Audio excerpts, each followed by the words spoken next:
Hoje eu quero fazer algo diferente. Eu sempre tive a vontade de falar sobre os livros que eu leio. E aí, depois de ler esse livro, nada mais adequado do que fazer aquilo que a gente quer fazer enquanto a vida. Hoje eu queria falar com vocês sobre esse livro, sobre A Morte de Ivan Ilitch. É um livro do Tolstói, um livro que foi escrito em, acho que 1800 e bolinha.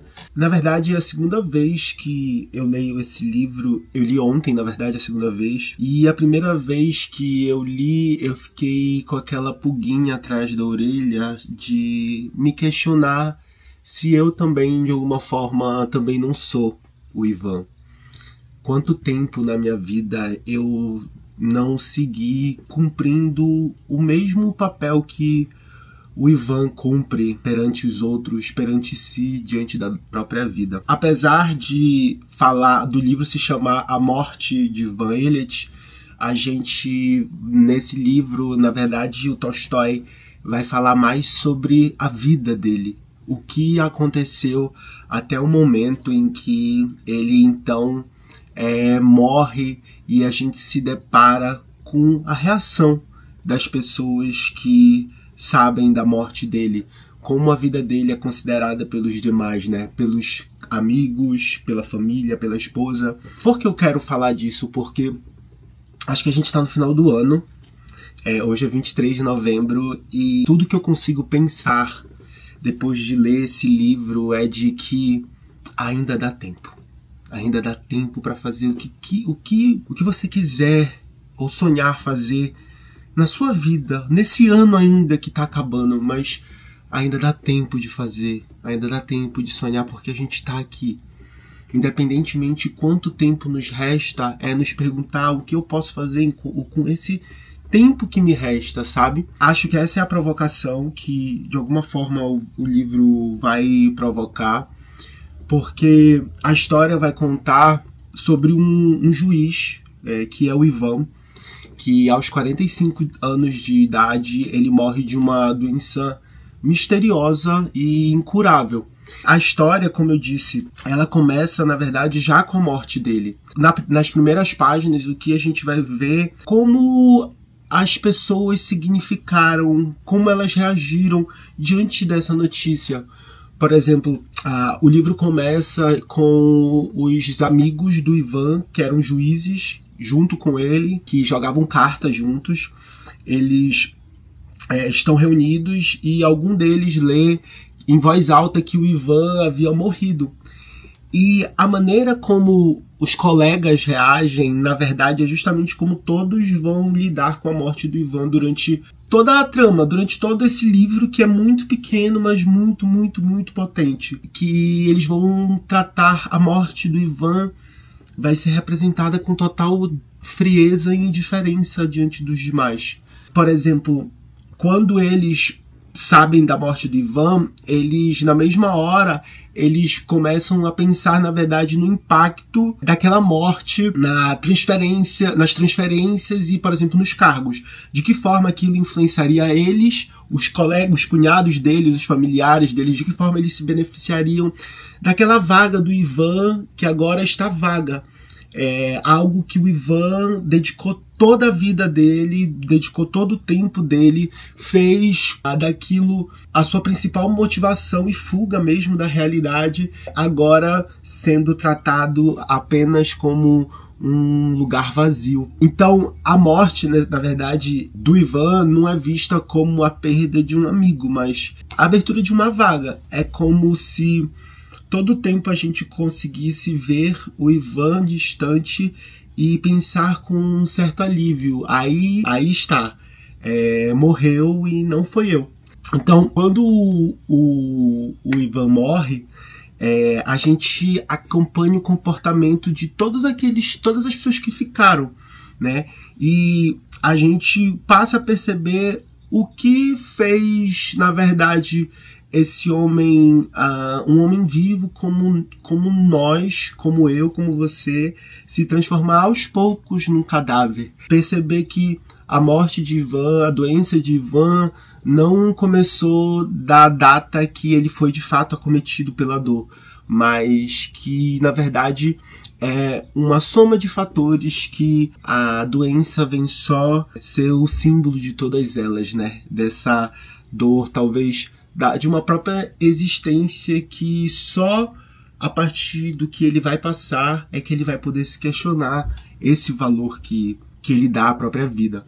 Então, na verdade, é a história então de um homem que sempre esteve morto e que finalmente, diante da doença que é a morte, portanto, ele é obrigado a encarar a realidade, a condição de moribundo diante da vida.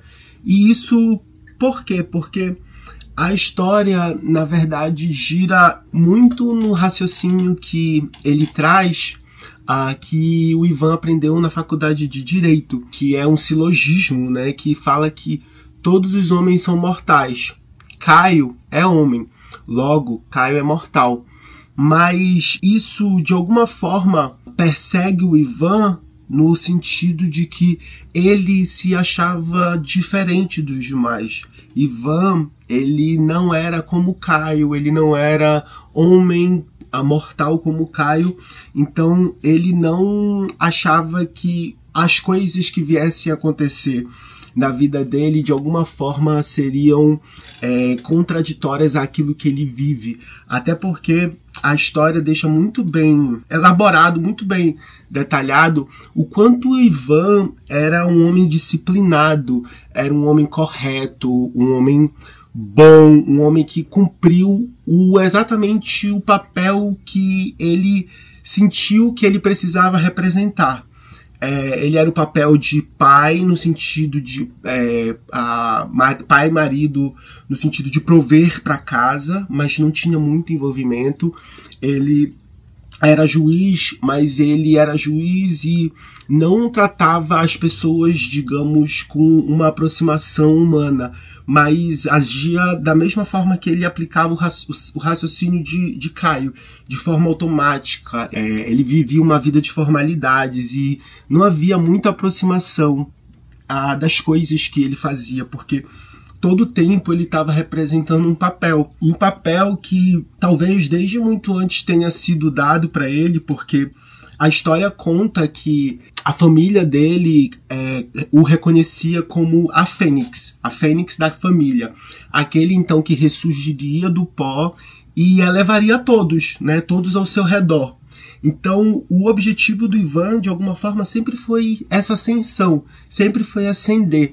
Por exemplo, a função dele de cargo público vem muito, a busca dele por essa profissão vem muito por essa necessidade de ter um status, de ter uma aparência, né, de ter um poder.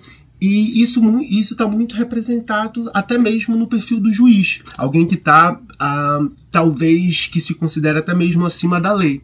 Aí eu acho que essa percepção, de alguma forma, foi o que moldou a forma como o Ivan viveu. Porque o Ivan vivia representando. E por entender o papel que ele precisava cumprir, ele entendia o que esperavam dele. Como eu falei, o livro tem um trecho que ele descreve o Ivan na época da faculdade, e ele diz assim: da faculdade ele já era aquilo que seria no decorrer de toda a existência. Um homem capaz, alegre, bonachão, comunicativo, mas um severo cumpridor daquilo que considerava seu dever. E considerava como dever tudo aquilo que considerava as pessoas mais altamente colocadas. Ou seja, o Ivan, ele nunca teve a oportunidade de viver a própria vida, porque o tempo todo ele estava imitando o papel daquilo que ele queria pertencer, aquela classe, aquele grupo de pessoas ao qual ele achava que, de alguma forma, foi incutido, talvez por meio da família, o meio que ele convive, de alguma forma ele queria fazer parte daquilo.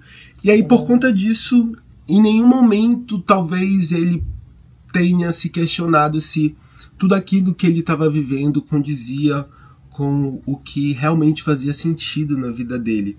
Porque o papel que o Ivan, na verdade, representa é um papel muito... eu não entendo muito de arquétipo, nem nada, nem estudo psicologia, nem nada, etc. Mas é muito o perfil, né, de uma pessoa que constrói a própria existência conforme o manual social. A profissão correta, o casamento correto, a casa impecável, a postura correta, o jeito de falar, os amigos.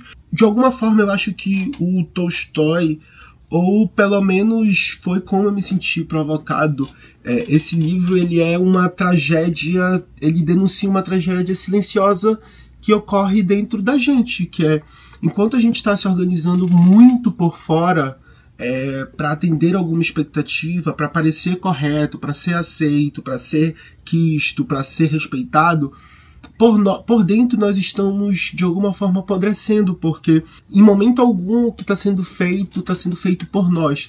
Está sendo feito porque a gente talvez tenha medo de não corresponder a essas expectativas, né? E aí eu acho que ele representa, portanto, o Ivan, então, ele representa essa fuga dessa possibilidade de ser autêntico, essa possibilidade de você se permitir não corresponder a nenhuma espécie de padrão, sabe? Porque a própria história fala que o Ivan, ele casou por conveniência, porque era esperado, era o que as pessoas mais altamente colocadas fariam. Ele teve filho porque ele achava que seria uma espécie de cereja do bolo e reafirmaria o papel social, a posição social que ele tinha perante os demais, né?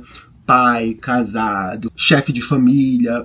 E óbvio, isso tudo é dentro do contexto daquele homem, e que é ainda o homem de hoje, né?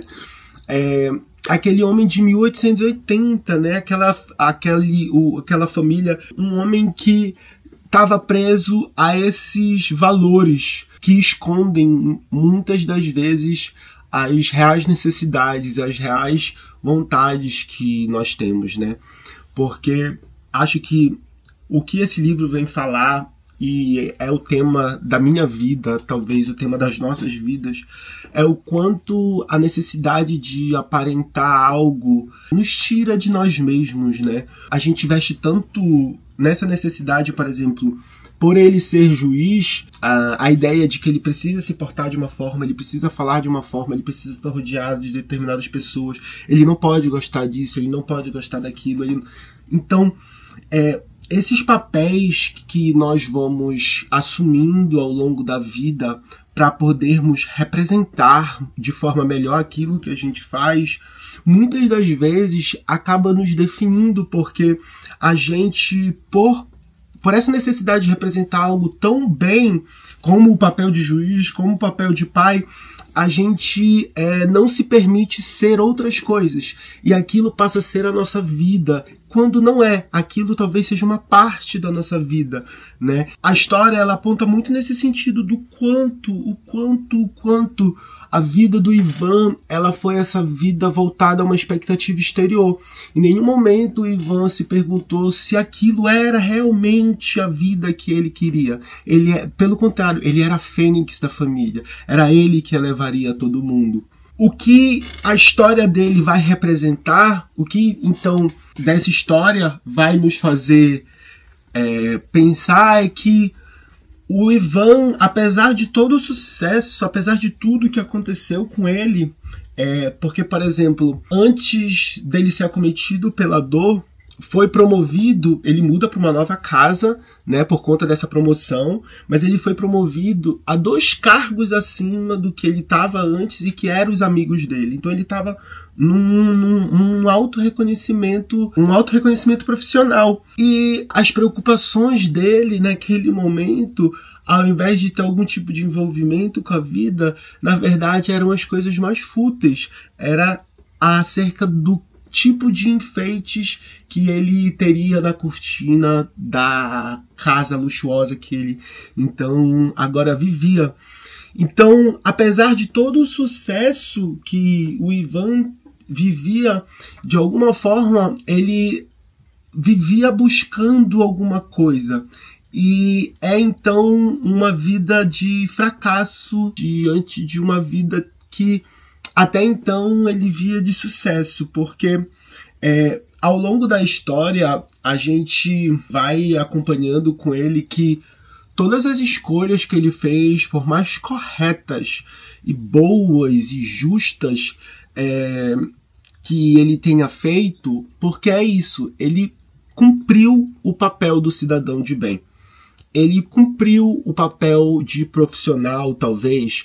Ele apesar de sem envolvimento, apesar de sem paixão, sem afetação com aquilo que ele estava vivendo, ele cumpriu. Então ele era aquele que vivia dentro do que era o esperado da vida dele, do que ele esperava da vida, daquilo, da rotina. E sempre, óbvio, né? Sempre tendo os melhores comportamentos, sempre sendo correto, sempre.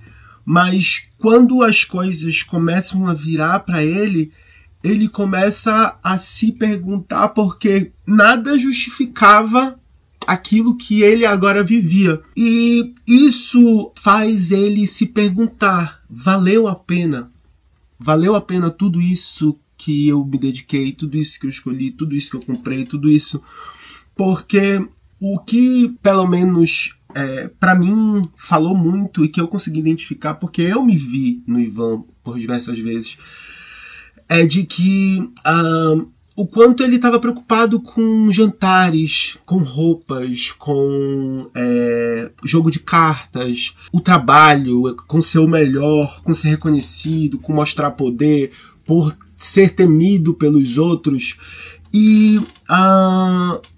Mas diante de uma situação tão banal quanto o que acontece com ele, que leva ele a encarar a morte, o quanto nada disso que ele zelou tanto deu algum tipo de garantia quanto a essa nova etapa que é a doença que ele passa a enfrentar. E como isso acontece? É porque essa dor que ele passa a sentir, ela nasce logo após ele estar... ele é então promovido, né, para um cargo ainda maior, 2 níveis acima, e ele vai pôr uma cortina luxuosa na janela dele e uns enfeites. E aí ele sobe para pôr esses enfeites e ele acaba tropeçando, enfim, ele cai da cortina e bate a lateral, assim, perto do estômago. E na hora ele sente uma dor rápida, mas logo aquilo passa. E ele acaba relevando. Falando sobre a situação, essa cortina, na verdade, ela não está ali por acaso, né? Ela representa exatamente essa coisa que a gente não quer mostrar, aquilo que a gente quer cobrir. Então, manter as aparências. O fato dele estar botando enfeites na cortina mostra o quanto essa obsessão com uma coisa fútil quanto à aparência foi aquilo que talvez tenha levado ele à própria decadência. E é exatamente pelo fato de representar tudo aquilo que nós somos por dentro e tudo aquilo que talvez ele, mas nós desejamos esconder quando a gente, de alguma forma, tem medo de fazer o que a gente quer fazer, de ir atrás do que a gente quer ir atrás, de ser o que a gente quiser ser, de sonhar o que a gente quer sonhar. Tudo na vida do Ivan, de alguma forma, como eu falei, sempre foi muita comodidade, conveniência, aparência. O trecho que fala do casamento, por exemplo, fala que Ivan Illich casou-se de acordo com seus próprios cálculos, não por amor, sabe? Mas porque era o certo, era esperado. Os filhos, como eu disse, também era algo que reforçava a sua posição social. Então, a preocupação do Ivan, na verdade, era adornar a vida e não viver. Era aparentar o tempo todo algo que era aquilo que ele buscava ser, sabe?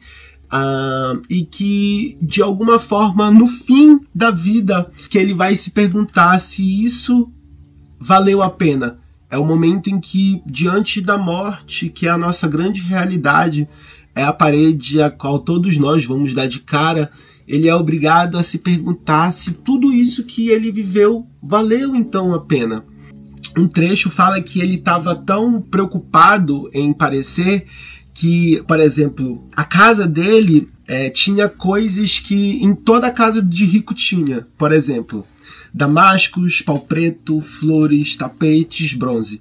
Tudo para se parecer com pessoas de determinado tipo. Tem outro trecho que fala que o Ivan, ele era como esses insetos que ficam voando ao redor da luz, o tempo todo tentando se aproximar, o tempo todo quer ser aquilo, quer chegar o mais próximo daquilo, mas nunca vai ser aquilo. É uma vida que o tempo todo gira em torno de algo que nunca pode ser.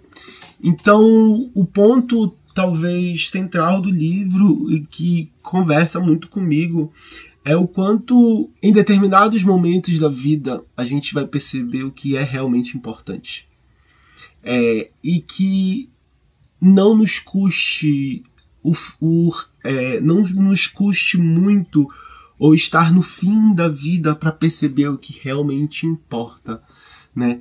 Porque é através somente da dor, através desse momento que ele vê, que ele vai dar de cara com a parede, mas desse momento que ele percebe que ele é mortal, que ele é como Caio, é que um mundo de aparências, tudo aquilo que ele viveu, tudo aquilo que ele deu valor, tanto valor perde o sentido e ele é obrigado a encarar a realidade. Por exemplo, essa mesma sala que ele cai, que enfim, conta que ele decorou e pegou coisa tal, XY, e que depois ele volta para essa sala, tá tudo cheio de poeira, a mesa que era sempre envernizada, tá tudo cheio de poeira, os quadros estão virados, a mesa tá arranhada. Então, aquilo que a gente tanto cuidou, aquilo que ele tanto zelou, nada disso importou no final das contas quando ele precisou, nas noites escuras e frias, nada disso importou. E tudo aquilo, toda essa sociedade, todos aqueles que cobravam dele alguma espécie de papel, todos esses também viraram as costas para ele. Então, quando ele é obrigado a encarar a realidade, ele percebe o quanto ele está só. O quanto ele está só. Talvez a maior dor dele é perceber que ele esteve mais só em vida do que um dia ele vai estar na morte, né? Porque ele tem consciência de que nada nem ninguém vai salvar ele dele mesmo. Nele habita o fim, nele existe o fim, e que tudo que ele deu atenção na vida para satisfazer uma expectativa do outro, nada disso trazia algum tipo de significado para a vida que agora ele estava vivendo, para a dor que agora era real. Porque antes era aparência, antes era o prazer, antes eram os jogos, antes eram a casa bonita, era o bibelô. Mas agora a realidade era outra, agora era a dor, agora ele era obrigado a encarar isso, porque muitos de nós, e eu me vejo assim, mas muitos de nós, a gente esquece que a gente vai dar de cara com a parede, a gente esquece que a gente vai morrer. A gente esquece que nós somos como Caio, que a gente tem um tempo limitado aqui. Eu tenho 32 anos, eu espero viver até 80, 100, mas talvez eu viva até os 40, talvez eu viva até os 35, talvez eu viva até amanhã. Mas a gente esquece e em nenhum momento a gente talvez se pare para perguntar se fez sentido ou se faz sentido tudo que a gente está vivendo. E eu digo isso principalmente agora, a gente está mudando de ano, a gente está indo para 2026, hoje é 23 de novembro, e se perguntar se tudo que eu vivi nesse ano teve sentido para mim, e se não teve, que bom que eu ainda tenho um mês para mudar e fazer algo nesse ano por mim, sabe? Ainda dá tempo da gente ter consciência sobre a nossa própria vida. E talvez se nesse ano você perceba isso, talvez perceber também o que pode ser feito agora na própria vida, para viver a vida que é sua, sabe? Acho que nunca é tarde demais. Pro Ivan, como a gente vai continuar contando aqui na história, foi talvez um pouco tarde, mas a gente não sabe o quanto tempo a gente tem. Vamos fazer o que a gente consegue fazer no tempo que nos resta, sabe? Com o que a gente sabe que pode fazer, que é hoje. Então, o que a doença do Ivan revela, então, é a superficialidade das relações que ele tem. Porque a esposa, como ele nunca se de fato relacionou. Por exemplo, a história fala que quando a esposa dele ficava grávida, ele teve vários filhos, perdeu filhos também, mas que quando a esposa dele ficava grávida, ele ia pro escritório trabalhar, até ela resolver, quando ela ficava de mau humor também. Então os momentos de dificuldade, ele era essa pessoa que ele fugia dos momentos de dificuldade, daquilo que era feio, daquilo que constrangia, daquilo que era fora do comum das aparências. Ele queria o casamento, mas ele não queria passar o estresse do casamento. Então, ele não se envolveu com a vida, muito menos com as pessoas. Então, até mesmo os amigos aparecem por obrigação, não é por afeto. Os médicos que, quando ele começa a adoecer, o tratam ele como um caso, como um número, um paciente, não como um ser humano. Da mesma forma que ele, quando o juiz, tratava os outros com a formalidade. Não era um ser humano, era também um caso, era uma lei que precisava ser aplicada, cabível ou não. O que Ivan percebe é que no fim da vida, o que ele queria era que alguém dissesse a verdade, que fosse honesto com ele. Queria, sim, que talvez fosse acarinhado, que alguém o abraçasse, que fosse compassivo com ele, mas talvez ele queria pela primeira vez a verdade na vida e que ninguém estava tendo a coragem de falar para ele. Os médicos, nenhum deles disse que não sabia. Eles, naquela época, óbvio, não tinham os exames, né? Mas nenhum médico disse que não sabia. Eles, o tempo todo, chutavam suposições, que era o rim, que era eu esqueci, a pelve, alguma coisa assim. E nenhum deles tinha coragem de dizer, cara, você tá morrendo, sabe? Porque ninguém queria falar da morte, ninguém queria admitir que ele piorava, porque todo mundo tava ali fazendo o papel que lhe foi dado, né? Uma vida inteira construída para parecer certa e não verdadeira. E isso ele não teve.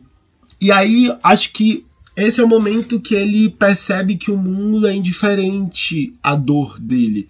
Porque tudo aquilo que, como eu disse, ele deu tanta atenção, agora de nada servia. Ele, que era o suprassumo, né, o bambambam, agora ele estava precisando de um criado para lavar ele, sabe? Para limpar a bunda dele. Não sei se é a ironia da vida ou não, mas existem momentos que a vida ela vai nos pôr no nosso lugar. Espero que ela não precise ensinar você de uma forma que seja dolorosa, que você acho que possa ter essa oportunidade de aprender com a vida e não precisar ser ensinado pela vida. Me lembrei agora de um trecho que fala, né, uma música que acho que é do Projota, que fala que os malcriados a vida ensina, e é verdade, Se você não prestar atenção naquilo que a vida tá te repetindo, tá te mostrando, de alguma forma isso vai virar uma lição. E que não seja uma lição tão dolorosa como a do Ivan. Porque o que o Ivan queria é o que todos nós, no fim das contas, sempre queremos, mas talvez nos momentos de fragilidade que a gente reconhece que a gente precisa. Ele queria que alguém chorasse por ele, que alguém acariciasse, se indignasse junto com ele. Mas ninguém fez. né? A esposa mesmo, quando ela fala dos últimos dias, ela fala que ela conseguia escutar do quarto mais distante da casa, escondida, os gritos do Ivan. E eu acho que essa é a maior dor, é ele perceber que nada do que ele cultivou ou plantou teve algum valor naquele momento que ele precisava e que fez ele, então, voltar a se questionar se teve sentido tudo isso que ele viveu. E aí eu acho que é aí que ele percebe que nunca viveu. Ele só representou, sabe? Ele fez o papel, ele cumpriu aquilo que era o esperado. E a pergunta que explode dentro dele, até o fim, na verdade ele não aceita. Ele não aceita, ele era tão especial, ele se sentia tão especial, tão além de Caio, que era como se ele achasse que uma mão invisível ia vir e corrigir o que tinha dentro dele. Tem uma cena que ele fala que ele fecha os olhos e ele meio que visualiza o rim se colocando no lugar certo e tarará, parará, e ajeitando, e ele nem sabia o que era. Mas ele acredita nisso e porque ele está o tempo todo indignado com a condição dele, ele não aceita.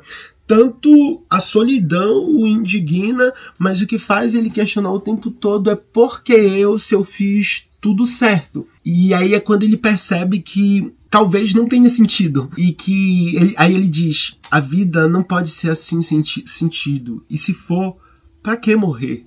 Pra que morrer sofrendo? E aí eu acho que ele entende que ele fez tudo o que era preciso, mas nunca perguntou o que ele realmente queria, porque ele talvez só esteja sofrendo a morte porque em nenhum momento ele viveu. E a principal pergunta, ou não sei se é a maior dor ou é o maior medo, mas qual é dos dois? O maior medo, a maior dor? De morrer ou de não ter vivido?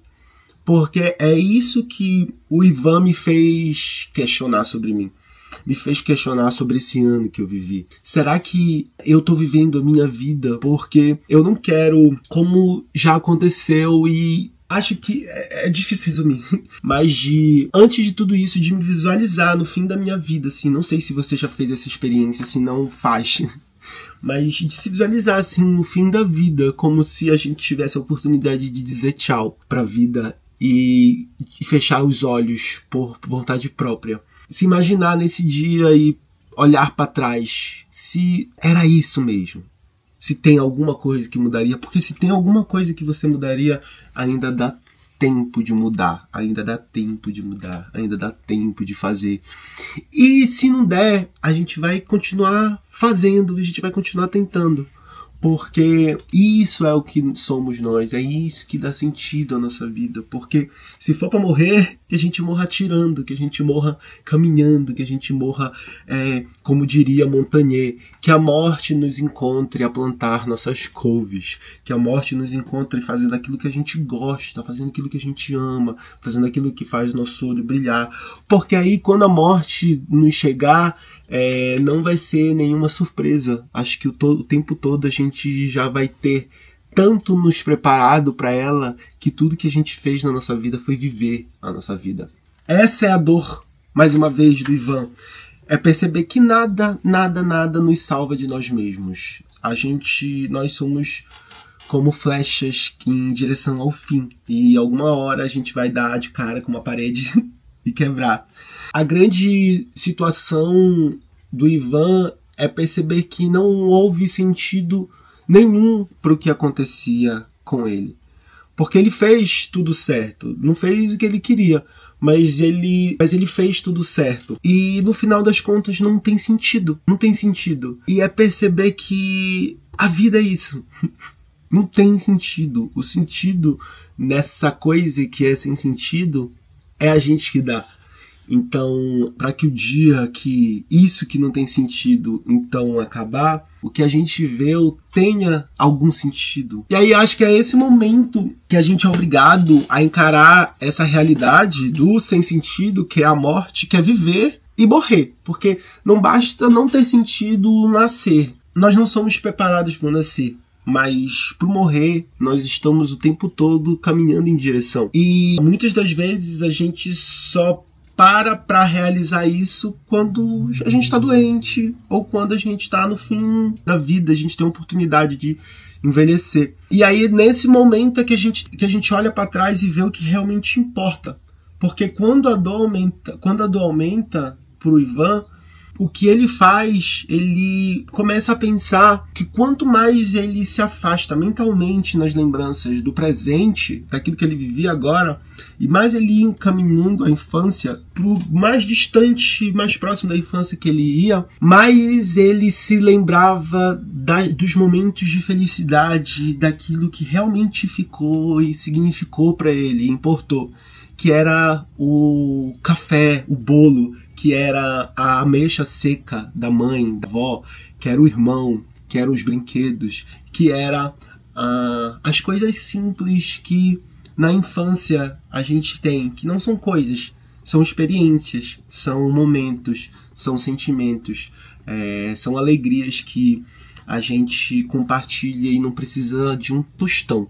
Precisa só, talvez, naquele momento ser criança, ser humano. E aí ele percebia que quanto mais ele voltava para trás, mais vida havia. E aí ele percebe que tudo que veio depois, na verdade, foi vaidade. Então, eu sempre gostei muito, muito, muito daquelas músicas do Titãs, Epitáfio. E eu acho que depois de ler essa história do Ivan, por coincidência eu acabei ouvindo o Epitáfio e me veio exatamente o Ivan na cabeça, sabe? Porque Epitáfio é uma história do que devia ser, né? É uma lápide escrita cheia de arrependimentos, de não ter vivido a vida que se poderia ter, não ter amado mais, não ter chorado mais, não ter visto o sol nascer, ter me importado menos com problemas pequenos, ter morrido de amor, devia ter aceitado a vida como ela é. Eu já cantei muito essa música, assim, e acho que a partir de agora, de hoje, talvez ela passe a ter mais sentido na minha vida, assim, porque eu não quero que a minha história seja uma história de arrependimentos, uma história de deveria ser, de quase foi, de como seria, de e se. E que, como Ivan, não seja muito tarde para você perceber, ou quem quer que seja, que ainda há tempo de se fazer. Porque ele percebe que tudo que ele fez, ele passou pela vida como acho que quem espera numa sala de consultório, sabe? Sentado, arrumado, postura firme, comportado, alinhado, sem jamais entrar, talvez, na sala, ou o tempo todo em posição de estátua viva, de humano, sei lá. Mas é isso, sabe? Ivan não é uma história sobre morrer. Pelo contrário, eu acho que o Tolstói ele nos escreveu para lembrar o que significa estar vivo. Do perigo que é seguir a vida que esperam da gente, não a vida que nasce de dentro, sabe? Do perigo que é construir uma existência inteira para ser aprovada e descobrir que nada disso te abraça, te conforta quando a noite chega. No fim, eu acho que o Ivan morre é daquilo que muito de nós vive. O medo de assumir a própria vida. E talvez essa seja a maior lição. Que, no fim, não tem spoiler. A gente já sabe o que vai acontecer. No fim, todo mundo morre. Mas só alguns têm coragem de morrer a própria morte. É aquela que chega depois de uma vida que foi verdadeiramente sua. Então, só vive uma boa morte quem viveu uma boa vida. Não só falando de morte, mas falando sobre fins, sobre recomeços, sobre a oportunidade de estar aqui consciente agora, fazendo. É de que ainda dá tempo para fazer. Independentemente qual seja a condição, ainda estamos aqui. Nada por hora, nesse exato segundo, vai nos tirar desse lugar. E o que eu consigo fazer com esse lugar que agora eu tô? E que signifique algo para mim, porque no fim das contas, como o Ivan, talvez nós sejamos, talvez não, no fim das contas, nós somos o tempo todo o nosso próprio juiz. Nossa consciência é o nosso próprio juiz. E é com ela que, com sorte, a gente vai arcar as nossas contas, a gente vai pagar nossas contas no fim da nossa vida. E que essa consciência possa te dar a tranquilidade de que tudo que você fez nesse ano, nesse dia, nessa semana, nesse mês, nessa vida, foi aquilo que seria realmente a sua escolha, que seria realmente a sua vida. Esse ano foi um ano muito especial para mim. Foi um ano muito especial para mim. Esse ano foi um ano muito especial para mim. Acho que não por eu perceber que a gente não sabe quanto tempo a gente ainda tem, né? Mas por perceber que eu ainda tô aqui, que eu tenho consciência que eu tô vivo, que eu tenho consciência que eu tenho 32 anos, que eu tenho consciência do que pode me fazer feliz. E eu acho que isso ninguém toma de mim. Ninguém toma de mim. Por mais que tudo isso que possa um dia acontecer na minha vida seja totalmente imprevisível, hoje eu sinto que o que ia acontecer de alguma forma não vai deixar de ser um resultado de uma escolha que eu tomei para mim, que foi de caminhar nesse caminho que eu escolhi. Tudo que eu quero dizer com tudo isso é que ainda dá tempo. Ainda dá tempo. Se você não fez até agora, ainda dá tempo. Amanhã talvez não dê, mas hoje ainda dá. E se ainda dá tempo, não espera. Não espera, começa, sonha, faz. Eu sei que o ano tá acabando, mas talvez hoje seja um bom dia para ter um bom dia. Talvez hoje seja um bom dia, ou talvez o primeiro dia em que você finalmente possa ser você e viver a sua vida. É isso. Se você chegou até aqui agora, eu só consigo agradecer. Muito obrigado. Por favor, né? Acho que se chegou aqui, eu posso ter a coragem de pedir para você curtir, comentar, se der para compartilhar. Se não for inscrito, eu já tô achando um absurdo, porque se ficou comigo até agora, é para estar inscrito. E que esse vídeo realmente possa ter falado alguma coisa com você, porque acho que antes de tudo é uma mensagem que eu trago para mim. E eu quero o melhor das vidas para mim. E eu quero também isso para você.